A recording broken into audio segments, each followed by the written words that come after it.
बिस्मिल्लाहिर्रहमानिर्रहीम। ये problem trigonometry की है। State and prove de Moivre theorem, यानी एक थ्योरम है जिसका हमें स्टेटमेंट बताना है और इसको प्रूव भी करना है। तो इसके सॉल्यूशन में सबसे पहले तो statement of de Moivre theorem हम देखेंगे। इसका स्टेटमेंट क्या है? If n is an integer positive और निगेटिव, यानी एन एक इंटीजर हो, चाहे वो पॉजिटिव हो या निगेटिव हो। जैसे कि हम लोग जानते हैं इंटीजर होते हैं 0 +1 2 3 एंड सो ऑन, और माइनस इंटीजर में -1 -2 -3 -4 एंड सो ऑन। तो ये इनमें से कोई भी इंटीजर ये हो सकता है एन। उस केस में then cos theta plus i sine theta whole power n, यानी साइन के साथ आई है, आई माने आयोटा, यानी आई इजिकल टू √-1। तो आई की वैल्यू का मतलब होता है आयोटा, यानी √-1। और इस ब्रैकेट की पावर अगर एन है तो कॉस में जो एंगल है और साइन में जो एंगल है थीटा सेम होगा, तो इस पावर का एंगल में मल्टीप्लाई हो जाएगी, यानी कॉस एन थीटा हो जाएगा plus i sine n theta हो जाएगा। ये तब होगा जब एन इंटीजर हो, चाहे वो पॉजिटिव इंटीजर हो या नेगेटिव इंटीजर हो, दोनों के लिए एक ही formula cos theta plus i sine theta की power n equal to cos n theta plus i sine n theta.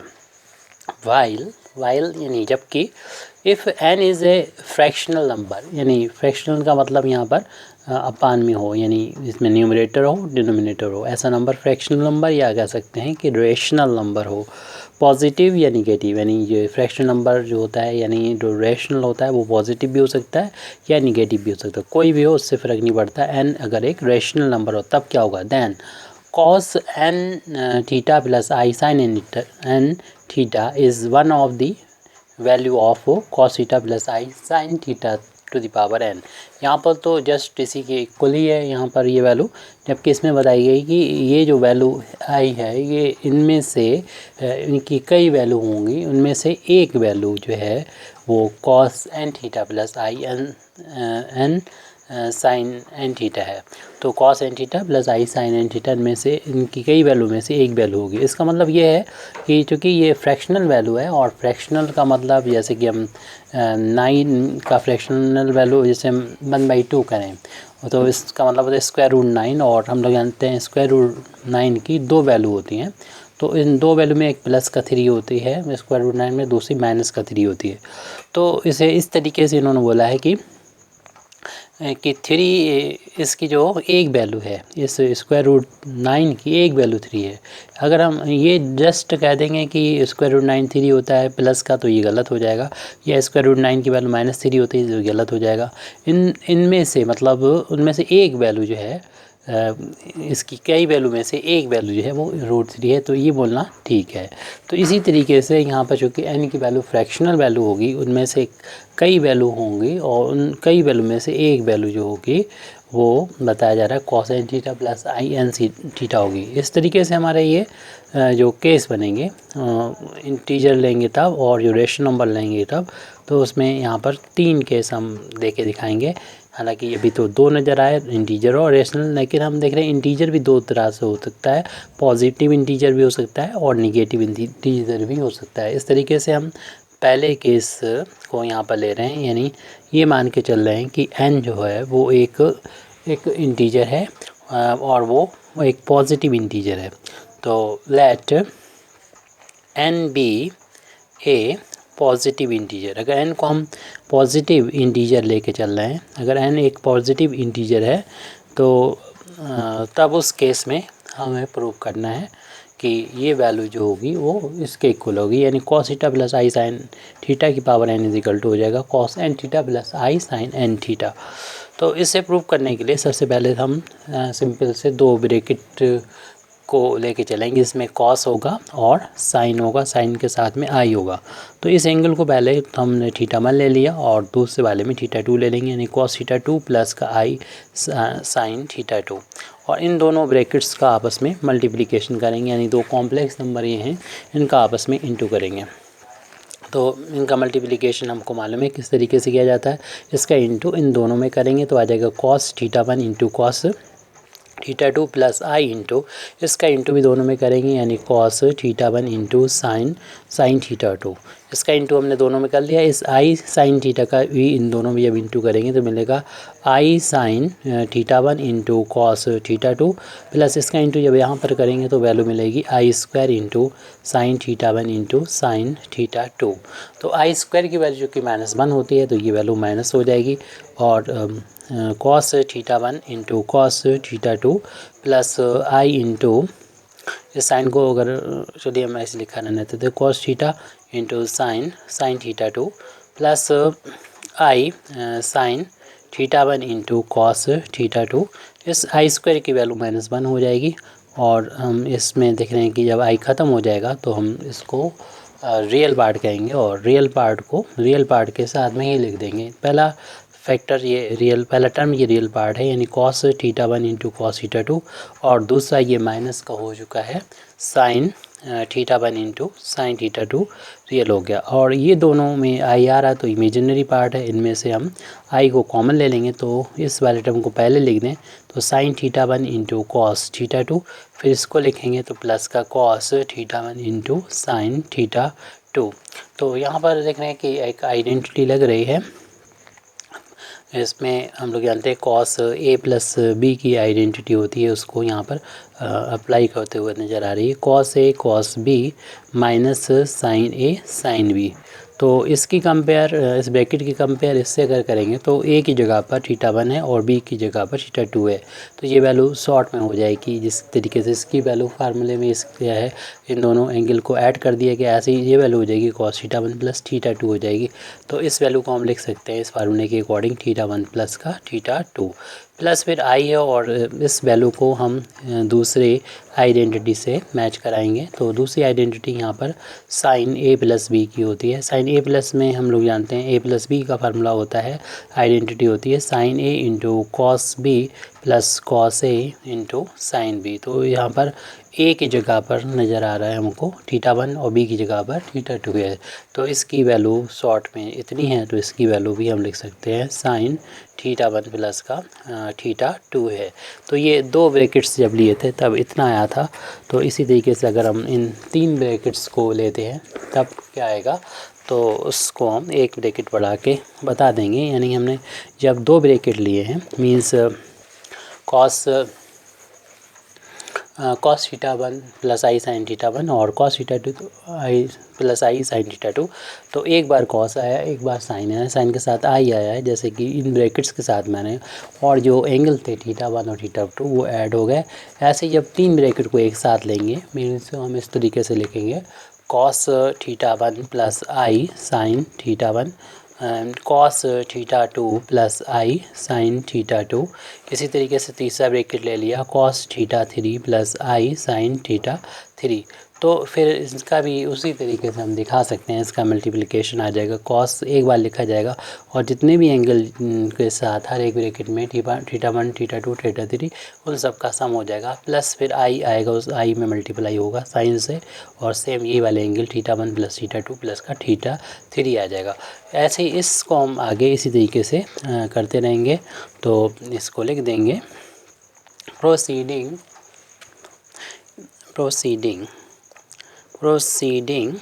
in this way। इसी तरीके से हम आगे भी करते रहेंगे n टाइम्स, और इसको हम n बार करेंगे। तो जब n बार करेंगे तो कॉस थीटा वन आई साइन थीटा वन, यानी एक ब्रैकेट, फिर उसके बाद दो बार किया तो ये दो ब्रैकेट, और इसी तरीके से मीन्स इसमें हमें ब्रैकेट की जो नंबर्स हैं वो n करना है, ये समझ लीजिए। ये n-1 टाइम्स हो या n हो, इससे कोई मतलब नहीं है, यानी इसी प्रोसीडिंग इन दिस मैनर। और फिर लास्ट में ये चाहे ना लिखें क्योंकि यहाँ पर n टाइम्स कर रहे हैं, तो n-1 टाइम्स एक्चुअल में होगा ये। तो ये वैल्यू हो जाएगी कॉस, वो कोई ऑर्डर ज़्यादा अहमियत नहीं रखता है, आई इंटू साइन थीटा एन, यानी इतना करें कि ये फैक्टर हमें मिल जाए n तक करना है, 1 से लेके n तक, 1 2 3 4 और इसी तरीके से आगे n तक। तब इस सब का प्रोडक्ट का सम बहुत आसानी से लिख सकते हैं, यानी कॉस लिखें और साइन लिखें और जितने भी एंगल हैं θ1 θ2 θ3 एंड सो ऑन, उसमें θn तक सम हो जाएगा, प्लस आई आएगा और आई के साथ में हो जाएगा साइन, और जितने भी एंगल्स कॉस में थे वही साइन में भी हो जाएंगे, प्लस एंड सो ऑन, और θn हो जाएगा। अब यहाँ पर जैसा कि हमें प्रूव करना है, उसमें तो ये कॉस थीटा है और साइन थीटा उसकी पावर n है।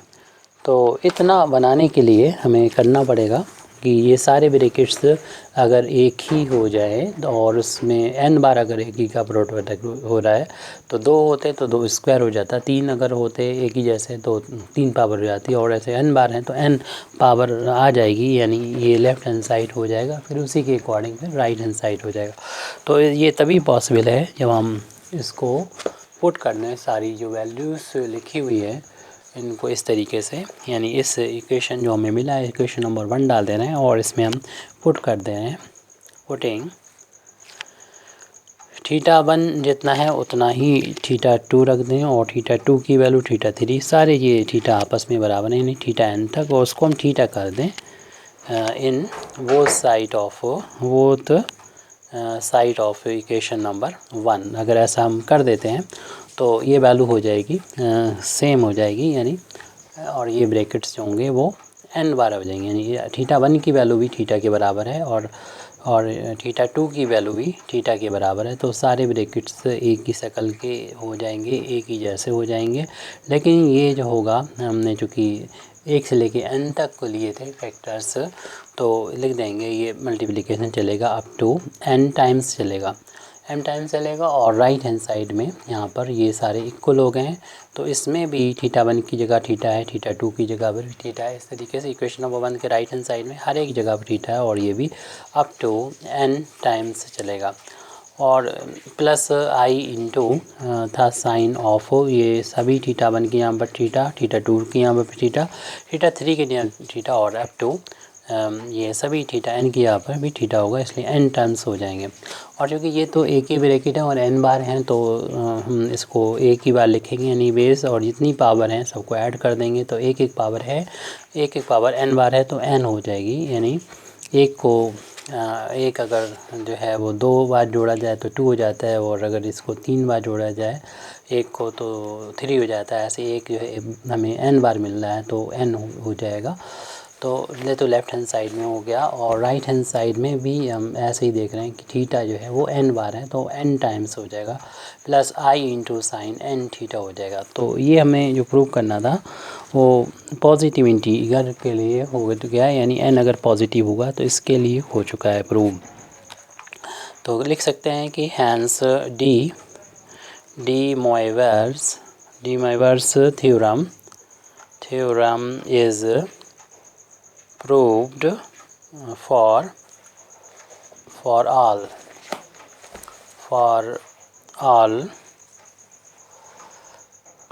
positive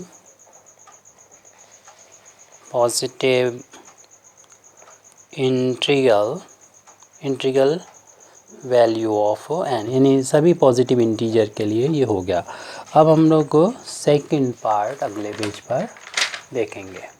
मीन्स यहाँ पर हम केस सेकंड लेंगे, और केस सेकंड क्या लेंगे, फर्स्ट केस को देखिए। फर्स्ट केस में हमने n को पॉजिटिव इंटीजर लिया है, तो इसका मतलब सेकंड केस में when n be a negative integer, अगर n निगेटिव इंटीजर होगा तब हम क्या लेंगे, माना कि सपोज़ कर लेते हैं कि n जो है वो निगेटिव इंटीजर है, तो माना n की वैल्यू -m के इक्वल है, where m is a positive integer, क्योंकि अगर m पॉजिटिव होगा तभी इससे पहले माइनस लग के इसको पूरी वैल्यू को निगेटिव बना देगा, n निगेटिव हो जाएगा। उस केस में हम देखें कि जो स्टेटमेंट है, यानी cos theta plus i sine theta की पावर n, इसकी वैल्यू कितने के इक्वल हो जाएगी, क्योंकि n को हमने -m लिया है, तो cos theta plus i sine theta की पावर n की जगह पर -m रख देंगे, और हम लोग जानते हैं कि पावर को अगर प्लस करना है तो 1 अपान में करके लिख देंगे। तो इस पावर को अगर हम 1 अपान में करेंगे तो प्लस में हो जाएगी cos theta plus i into sine theta. और चूँकि हमें ऊपर लिखा हुआ है कि m एक पॉजिटिव इंटीजर है, और केस फर्स्ट में हम देख चुके थे कि कॉस प्रूव कर चुके हैं कि cos theta plus i sine theta की पावर अगर पॉजिटिव इंटीजर है तो इस एंगल में इस पावर का इनटू हो जाता है। डी माइवर थ्योरम उसका फर्स्ट पार्ट प्रूव कर चुके हैं, जबकि ये पॉजिटिव इंटीजर हो पावर। तो M theta plus i sine N M theta लिख सकते हैं, इसमें कोई भी प्रॉब्लम नहीं है। यानी हम लिख सकते हैं फ्रॉम केस फर्स्ट का यूज़ करते हुए इसको हमने लिख दिया। अब हम लोग जानते हैं कॉम्प्लेक्स नंबर में अगर हम डिनोमिनेटर को रियल बनाना चाहें, इसको स्टैंडर्ड फार्म में लिखने के लिए कॉम्प्लेक्स नंबर को, तो हम लोग जानते हैं कि इसके जो डिनोमिनेटर है इसके कॉन्जुगेट से ऊपर नीचे मल्टीप्लाई करना होता है। और किसी भी कॉम्प्लेक्स नंबर का कॉन्जुगेट अगर फाइंड करना है तो बस उसके आई के साइन को चेंज करना होता है। अगर आई यहाँ पर प्लस का है तो माइनस का इंटू करना पड़ता है, क्योंकि अगर हम डिनोमिनेटर में मल्टीप्लाई कर रहे हैं तो न्यूमरेटर में भी करना चाहिए, क्योंकि अगर इतना ही करेंगे तो अपनी तरफ से मल्टीप्लाई करने की वजह से गलत हो जाएगा सवाल, तो उसको गलत ना होने दें। तो जितना कि हमने डिनोमिनेटर में मल्टीप्लाई किया उतना ही, ताकि कैंसिल होकर जितना था उतना ही आ जाए। इससे क्या होगा कि डिनोमिनेटर में एक ब्रैकेट में ऐड हो रहा है और दूसरे में सब्सट्रैक्ट हो रहा है, यानी a प्लस बी हो और a into a minus b हो, तो इसे हम लिख सकते हैं आइडेंटिटी को a square minus b square. तो वही यहाँ पर डिनोमिनेटर में लगेगी आइडेंटिटी कि इसको लिख सकते हैं कॉस एम थीटा का whole of square minus i sine m theta का होल ऑफ स्क्वायर हो जाएगा। और यहाँ पर न्यूमरेटर में जो लिखा है इसमें 1 से इंटू का, तो यही आ जाएगा, यानी कॉस एम थीटा माइनस आई इंटू साइन एम थीटा। अब यहाँ पर चाहे स्क्वायर को होल अप करके लिख दीजिए या फिर इसमें कॉस का स्क्वायर कर दीजिए एम थीटा, और यहाँ पर आई का जो स्क्वायर होता है वो -1 होता है, क्योंकि होल अप स्क्वायर ओपन करेंगे आई का भी स्क्वायर हो जाएगा और साइन का भी स्क्वायर हो जाएगा। तो साइन का जब स्क्वायर होगा साइन स्क्वायर एम थीटा लिखेंगे, आई का स्क्वायर होगा उसकी वैल्यू -1 लिखेंगे, -1 और मिस माइनस से इंटू होके वो प्लस का 1 हो जाएगा, और 1 से इंटू किया तो ये आ जाएगा। अब इसको जो न्यूमरेटर है इसको ऐसे भी लिख सकते हैं कॉस माइनस एम थीटा भी लिख सकते हैं, क्योंकि हम लोग जानते हैं कि कॉस माइनस थीटा जो होता है वो कॉस थीटा के इक्वल होता है, यानी इस कॉस थीटा की जगह पर कॉस माइनस थीटा हमने यहाँ पर लिख लिया है। और इस माइनस को हम ब्रैकेट के अंदर ले जाएं, यानी साइन के अंदर ले जाएं, तो sine of minus m theta means हम लोग जानते हैं कि साइन माइनस थीटा जो होता है माइनस साइन थीटा है, तो हमारे पास इतना था, साइन से पहले माइनस था, तो हमने इस साइन को माइनस साइन को इस ब्रैकेट के अंदर बंद कर दिया। अब जैसा कि ताकि ये दोनों एक जैसे लगने लगे। और हम लोग जानते हैं कि जब एंगल सेम हो एम थीटा है और स्क्वायर हो साइन हो कॉस का, बीच में प्लस का साइन हो, तो ये वैल्यू 1 के इक्वल होती है। ऊपर हमारा ये है लिखा हुआ कॉस माइनस एम, जैसे कि हमने शुरुआत में माना था माइनस एम तो एन के बराबर है, तो इसकी जगह पर तो एन लिख सकते हैं, N theta plus i into sine n theta, और ये वैल्यू 1 हो चुकी है, और 1 से डिवाइड करेंगे तो यही न्यूमरेटर वाली वैल्यू आ जाएगी। और ये वैल्यू चल रही थी cos theta plus i sine theta की whole power n is equal to आ गया cos n theta plus i into sine n theta, जबकि हम एन को लेके चले थे कि एक निगेटिव इंटीजर है, तो इसको हम यहाँ पर लिख दे रहे हैं कि hence de Moivre's theorem is also proved, यानी हमने इसको प्रूव कर दिया है, proved for all negative integral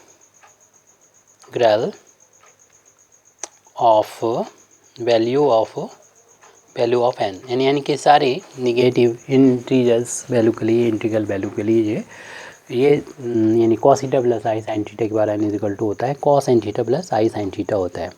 अब तीसरा केस जो कि फ्रैक्शनल वैल्यू n की फ्रैक्शनल वैल्यू के लिए है, यानी रैशनल नंबर के लिए है, यानी केस जिसको हमने केस थर्ड बोला है। यानी इस केस में when n be a fractional number means fractional number यानी पी अपान क्यू की फॉर्म में, जैसे अपान में जैसे 1/2 होता है, 3/4 होता है, इस तरीके से। चाहे ये नंबर हमारा पॉजिटिव हो या निगेटिव हो, पॉजिटिव और निगेटिव, इससे कोई इफ़ेक्ट नहीं पड़ता, पॉजिटिव निगेटिव हो उसके लिए। मान लिया हमने सपोज़ एन जो है वो अगर कोई फ्रैक्शनल वैल्यू है तो वो पी अपान क्यू की फॉर्म में होगा। और जहाँ पर पी और क्यू क्या है, where p is an integer, p एक इंटीजर होगा, वो इंटीजर पॉजिटिव भी होगा और या फिर वो निगेटिव होगा अकॉर्डिंग टू एन पॉजिटिव है या निगेटिव है। पी अगर पॉजिटिव होगा तो एन भी पॉजिटिव होगा और पी निगेटिव है तो एन भी निगेटिव होगा, क्योंकि हम क्यू को मान रहे हैं यहाँ पर positive. And Q is always positive integer, A positive integer. P को हमने क्यू को हमने पॉजिटिव इंटीजर माना है। तो पी पॉजिटिव होगा तो ये तो पॉजिटिव है, तो ये पॉजिटिव होगा तो एन भी पॉजिटिव, ये निगेटिव होगा तो एन भी निगेटिव होगा। तो हमें शुरुआत करनी है यहाँ से, यानी कॉस थीटा अपान क्यू। ध्यान दें ये हम लोग अपनी तरफ से ले रहे हैं, और क्यों ले रहे हैं ये यहाँ से इतना ही क्यों ले रहे हैं, इससे पहले तो हमने ओनली थीटा लिया था, तो बात आगे चल के पता हो जाएगी। और उसकी पावर भी हम वही ले रहे हैं जो उसमें हमने डिवाइड किया है। अब क्योंकि ये एंगल कुछ भी हो, यहाँ पर कॉस हो, साइन के साथ आई हो, यानी एंगल साइन और कॉस का सेम हो, और पावर उसकी कोई पॉजिटिव इंटीजर है, क्यू भी हमारा पॉजिटिव इंटीजर था। तो हम पहले केस में देख चुके हैं कि कॉस हो, साइन के साथ आई हो, पावर अगर पॉजिटिव इंटीजर है तो इस पावर का इस एंगल में मल्टीप्लाई हो जाता है। तो उसी का हम यूज़ करेंगे, यानी हम इस पावर का इस एंगल में यानी थीटा अपान क्यू में मल्टीप्लाई कर देंगे। तो i into sine q into theta upon q. इस तरीके से ये क्यू से क्यू कैंसिल हो जाएगा, तो कॉस थीटा हो जाएगी value, plus i into sine theta value हो जाएगी। ये हमने जो अप्लाई किया है, तो ये केस फर्स्ट का यूज़ किया है जो हम लोग प्रूव कर चुके हैं, तो वाई केस फर्स्ट कह सकते हैं इसको, यहाँ तक हम लेके आए। तो एक्चुअल में ये इसकी हमने जब क्यू पावर की है इस ब्रैकेट की, तो हमें ये वैल्यू मिली है। इसको अगर हम इसका उल्टा अगर कहें कि ये वैल्यू अगर निकालेंगे तो इसकी पावर करना पड़ेगी 1/q करना पड़ेगी। लेकिन जो कि 1/q करेंगे तो क्यू की क्यू वैल्यू मिलेंगी इस ब्रैकेट की, फिर क्यू वैल्यू मिलेंगी। मीन्स अभी हम ये कहना चाह रहे हैं कि अगर इस तरफ हम क्यू हटाएंगे उस तरफ पावर इसकी यानी cos theta plus i sine theta की पावर हो जाएगी 1/q हो जाएगी, और इसकी जो वैल्यू आएंगी वो क्यू वैल्यू हमको मिलेंगी। जिस तरीके से अभी हमने बताया था 9 का अगर स्क्वायर रूट लेते हैं तो इसकी 2 वैल्यू होती हैं। अगर हम 27 का क्यूब रूट लेंगे तो उसकी 3 वैल्यू होंगी। तो इसी तरीके से अगर क्यू होंगे तो क्यू वैल्यू में से एक वैल्यू उसमें से ये हमारी लिखी होगी। अगर इधर का क्यू हटाएंगे तो इसी चीज़ को हमें लिखना है। तो this implies that cos theta upon q, यानी ये पूरा ब्रैकेट इसमें से क्यू हटाने पर i into sine theta upon q is such that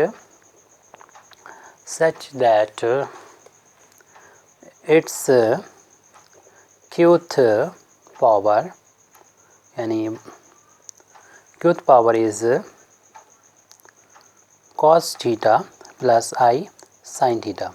तो ये तो अभी जो लिखा था उसी का एक स्टेटमेंट है। अब ये सच दैट इट्स क्यूथ पावर, यानी 1/q पावर जो होगी इसकी 1/q पावर इसके बराबर होगी। अब इसी को हम लोग इस तरीके से जो लैंग्वेज में लिखा है इसको मैथमेटिकली इसको लिखेंगे, यानी cos theta upon q plus i sine theta upon q is one of the, क्योंकि इन कई वैल्यू में से ये एक वैल्यू है, इज़ वन, इसलिए वन ऑफ दी वैल्यू लिखा जा रहा है, one of the values of cos theta plus i sine theta की पावर 1/q। यहाँ पर अभी ये लिखा हुआ था लैंग्वेज में इस क्यूथ पावर, अब यहाँ पर इसमें दिखा भी दिया इसको मैथमेटिकली। तो अब हम दोनों साइड जो है अगर हम पावर चढ़ा दें, p पावर चढ़ा दें दोनों में, तो क्या होता है, तो इसी को हम यहाँ पर लिख दे रहे हैं, raising to the power q p। तो हमको मिलेगा ये, इसी स्टेटमेंट को हम आगे बढ़ाएंगे। इस ब्रैकेट की पावर हो जाएगी यानी cos theta upon q plus i sine theta upon q की पावर p हो जाएगी। इज़ वही language is one of the value of cos theta plus i sine theta, और यहाँ पर पहले से 1 अपान क्यू था, p से और मल्टीप्लाई होगा तो p अपान क्यू की पावर n की जितनी वैल्यू होंगी उनमें से एक वैल्यू ये वाली वैल्यू भी होगी। अब यहाँ पर p के बारे में पता है, p जो है वो या तो पॉजिटिव इंटीजर है या निगेटिव। जबकि हम केस फर्स्ट और सेकंड दोनों में देख चुके हैं कि p अगर जो पावर है इस ब्रैकेट की जिसमें cos हो, साइन के साथ i हो, एंगल सेम होना चाहिए। तो जो पावर है वो अगर इंटीजर पॉजिटिव हो या निगेटिव हो, दोनों के लिए एक ही फार्मूला है कि इस पावर का इस एंगल में मल्टीप्लाई होता है, तो हम इसमें कर देंगे। तो दिस इम्प्लाइज दैट cos यहाँ पर इंटू हो जाएगा p का, और पहले से थीटा अपान क्यू चल रहा है, plus i into sine p का इंटू हो जाएगा यहाँ पर according to first and second case. यहाँ पॉजिटिव फर्स्ट केस में अगर ये पॉजिटिव है तो फर्स्ट केस से भी यही फार्मूला, और निगेटिव अगर p है इंटीजर तब भी यही फार्मूला हो जाएगा। बाकी सारी चीज़ें वैसे ही। Is one of the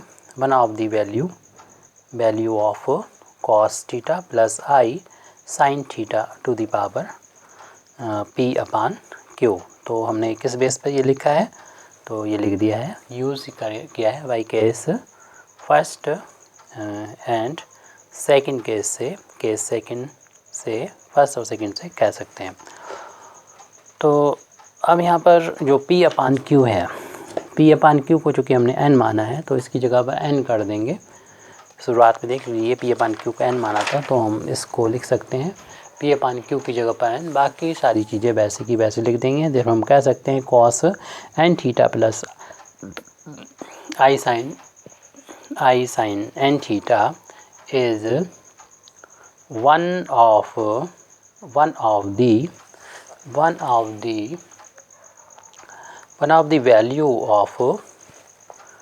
the value of cos theta plus i sine theta की पावर, जो कि p अपान क्यू था तो उसमें भी हमने उसकी जगह पर भी n कर देंगे क्योंकि p अपान क्यू की वैल्यू n थी। तो यानी यही हमें प्रूव करना था कि अगर cos theta plus i sine theta की पावर n हो तो इसकी जो वैल्यू होती है वो इतनी होती है। अगर n यहाँ पर चूँकि p अपान क्यू की फॉर्म में होता है तो इनमें से कई वैल्यू में से एक वैल्यू इस तरीके की होगी, क्योंकि आपको मालूम है इसमें अगर जो फ्रैक्शनल पार्ट होता है उतनी ही इसकी वैल्यू होंगी, उनमें से एक वैल्यू ये होगी यानी cos n theta plus i sine n theta. लेकिन फार्मूला वैसे ही रहा, जो पावर था उसमें एंगल में मल्टीप्लाई हो गया, चाहे हमारा पॉजिटिव इंटीजर हो, निगेटिव इंटीजर हो या फ्रैक्शनल वैल्यू हो। बस ये ध्यान रहे कि फ्रैक्शन वैल्यू में हम इसको इस तरीके से भूलेंगे कि इसकी पावर जब cos थीटा प्लस आई थीटा की पावर n की जाती है, इनमें से कई वैल्यू में से वन ऑफ द वैल्यू ये होगी। तो हम लिख सकते हैं hence de Moivre's theorem is proved when n is a fractional या fractional नंबर, पॉजिटिव हो नंबर ये या निगेटिव हो। फ्रैक्शनल वैल्यू पॉजिटिव भी हो सकती है या निगेटिव भी हो सकती है, तो पॉजिटिव या निगेटिव हो उससे कोई फ़र्क नहीं पड़ता। तो हम कह सकते हैं कि हम जो तीनों के लिए दिखा चुके हैं। This proves D Moivre's theorem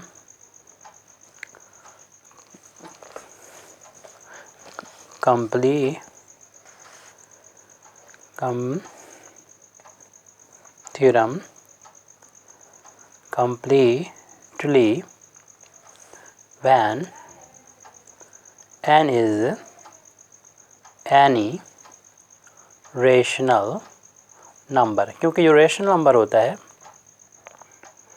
वो नंबर इंटीजर भी होता है, पॉजिटिव और निगेटिव। तो कह सकते हैं ये थ्योरम जो है यानी cos theta plus i sine theta की power n is equal to cos n theta plus i sine theta हर एक रेशनल नंबर के लिए ये थ्योरम सही होती है, सही है। Thank you very much Indeed for listening me. व आखिर दावाना अल्हम्दुलिल्लाहि रब्बिल आलमीन।